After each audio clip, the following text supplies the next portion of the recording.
আপনারাই কিন্তু রিপেয়ার করে দিব। পয়সা খাবেন, পকেটে ঢুকাইবেন, খালি কাম করবেন না। না পয়সা খান না, আপনার নাম আর নাম্বার সব দেন। ওইটা রাবার ড্যাম আপনি 7 দিনের ভিতরে শেষ করবেন। বিদেশ থেকে আইছে ধরেন 100, এখানে মাঠে দেখাচ্ছে যে আমরা 150 দিছি, ওই 70% টাকা খাইয়া লাইছে।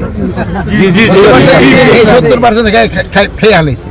মানে এই যে দুর্নীতিবাদদের যত ই করা না যাবে, শাস্তি না করা যাবে, বড় সমস্যা সবাই থাকে। এই দুর্নীতিবাদের এগেইনস্টে আপনারা অ্যাকশন নেন। এই যে 70% আমি এটা অলরেডি ইনকোয়ারি টিম করা হয়েছে।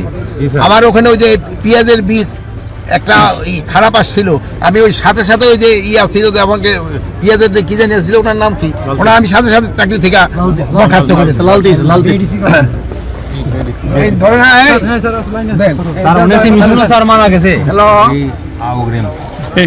কোথায় ঘুমাইতেছেন? হ্যাঁ, জানেন না যে আমরা আসবো এখানে? ও আপনি খুঁজো রাখেন নাই। আচ্ছা, ওই যে আপনার ড্যামের থেকে না, রাবার ড্যাম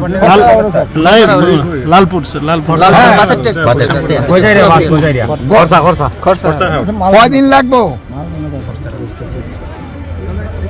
শোনেন, নালে কিন্তু আপনারাই কিন্তু রিপেয়ার করে দিব। বুঝতে পারছেন? আপনারাই কিন্তু রিপেয়ার করে দিব। পয়সা খাবেন, পকেটে ঢুকাইবেন, খালি কাম করবেন না। না পয়সা খান না, আপনার নাম আর নাম্বার সব দেন। ওইটা রাবার ড্যাম আপনি 7 দিনের ভিতরে শেষ করবেন। 7 দিনের ভিতরে শেষ করবেন। কমিশনার দেখেন 7 দিনের ভিতরে। আর আপনি আসেন নাই কেন এদিকে? আপনি আছেন কোন জায়গায়? এখানে আসেন। এখানে কোথায়? গোবিন্দপুর আসবে। এটা কোন জায়গায়?